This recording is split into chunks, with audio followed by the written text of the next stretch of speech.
Inter పరీక్షలు పారదర్శకంగా నిర్వహించేలా అన్ని ఏర్పాట్లు చేస్తోంది బోర్డు. పరీక్షల టైంలో విద్యార్థులను ఇబ్బందులు పెడుతున్న కాలేజీలపై కఠిన చర్యలు తీసుకుంటున్నారు అధికారులు.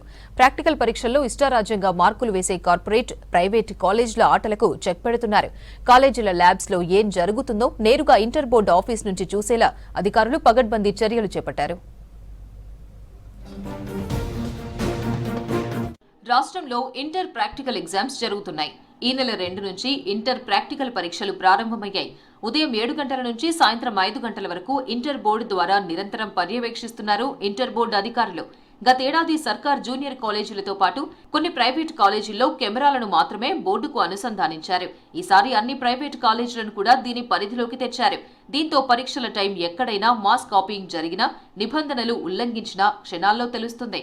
ప్రాక్టికల్స్ ను పగడ్బందీగా నిర్వహించేందుకే ఈ ఏర్పాట్లు చేసినట్లు తెలిపారు అధికారులు. ఈ నెల 2, 3, 4 తేదీల్లో జరిగిన ప్రాక్టికల్ పరీక్షల్లో పలు ఉల్లంఘనలు రికార్డైనట్లు బోర్డు స్పష్టం చేసింది. కొందరు ఎగ్జామినర్లు స్వయంగా విద్యార్థులకు ఆన్సర్ స్లిప్పులు పంపిణీ చేస్తూ పట్టుబడ్డారని తెలిపారు. బాధ్యత గల ఎగ్జామినర్లు కావాలని పరీక్ష హాళ్లను ఖాళీగా వదిలి బయట మెటీరియల్ లోపలికి అనుమతించారని చెప్పారు. ఇక కొన్ని కేంద్రాల్లో మాస్ కాపీయింగ్ జరుగుతున్న సమయంలోనే సీసీటీవీ కెమెరాలు ఆఫ్లైన్ లేదా బ్లింక్ అయ్యాయని, ఇది ఉద్దేశపూర్వకంగా చేసిన పనేనని నిర్ధారించారు అధికారులు. ఇతరులు పేపర్లు మూల్యాంకనం చేయడం, పరీక్ష ముగియక ముందే మార్కులు వేయడం వంటి అక్రమాలు వెలుగు చూశాయన్నారు. ఈ వ్యవహారంపై బోర్డు జీరో టాలరెన్స్ పాలసీని అమలు చేస్తోందన్నారు అధికారులు. మొత్తం మనకు ఫిబ్రవరి 2 నుంచి ఫిబ్రవరి 21 వరకు 4 స్పెల్స్లో జరుగుతాయి. ఇప్పుడు ఫస్ట్ స్పెల్లో మొత్తం కలిపి మనకు 968 సెంటర్స్ ఉన్నాయి. దీనికి సంబంధించి సుమారు 5,000 మంది సిబ్బంది మనం అలాట్ చేశాం. ఈ మొత్తం స్టాఫ్ కూడా డే 1 రిపోర్ట్ చేశారు. సుమారు 97% మంది విద్యార్థులు ఈ పరీక్షలు అపేర్ అయ్యారు. వారి మార్క్స్ పోస్టింగ్ కూడా కంప్లీట్ అయ్యాయి. దీనికి సంబంధించి మనం ఏదైతే మనం కంట్రోల్ రూమ్ చూస్తున్నామో సుమారు 100 మంది స్టాఫ్తో కంటిన్యూస్ ఈ ప్రక్రియని మార్నింగ్ 7:30 నుంచి ఈవినింగ్ 5:30 వరకు మానిటర్ చేస్తున్నాం. పరీక్షల అంశంలో విద్యార్థులతో చెలగాటమాడితే కఠిన చర్యలు తప్పవన్నారు ఇంటర్ బోర్డు సెక్రటరీ కృష్ణాదిత్య. ఈ నెల 2 నుంచి ప్రాక్టికల్ పరీక్షలు ప్రారంభమయ్యాయని, పలు పరీక్షా కేంద్రాల్లో అవకతవకలకు పాల్పడినట్టు తమ దృష్టికి వచ్చిందన్నారు.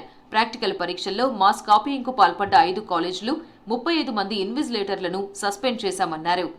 కొన్ని సెంటర్స్లో మా నోటీస్లోకి వచ్చింది ఏవైతున్నాయో స్లిప్స్ డిస్ట్రిబ్యూషన్ కానీ, ఎగ్జామినర్స్ అలర్ట్ ఉండకపోవడం కానీ ఈ నోటీస్ చేశాం. చేసిన తర్వాత ఇమ్మీడియట్గా మా ఫ్లయింగ్ స్క్వాడ్స్ ఎవరైతే ఉంటారో, స్టేట్ టీమ్ ఎవరు ఉంటారో వారిని మనం ఆ ఫీల్డ్కి పంపించాం, అలర్ట్ చేశాం. ఎక్కడైతే తప్పులు జరిగాయో వారు మా నోటీస్లోకి వచ్చాయో ఇంకోసారి అది రిపీట్ కావద్దనే ఉద్దేశంతో, ప్రక్రియ సజావుగా జరగాలనే ఉద్దేశంతో ఆ ఎగ్జామినర్స్ అందరినీ కూడా ఈ ప్రాక్టికల్ ఎగ్జామినేషన్ నుంచి మనం పక్కకు తెప్పించాం. ఈ నెల 25 నుంచి ప్రారంభమయ్యే ఇంటర్ వార్షిక పరీక్షలకు కూడా అన్ని ఏర్పాట్లు పూర్తి చేశామన్నారు ఇంటర్ బోర్డు అధికారులు. పరీక్షల్లో అవకతవకలకు పాల్పడితే కఠిన చర్యలు తప్పవని హెచ్చరించారు.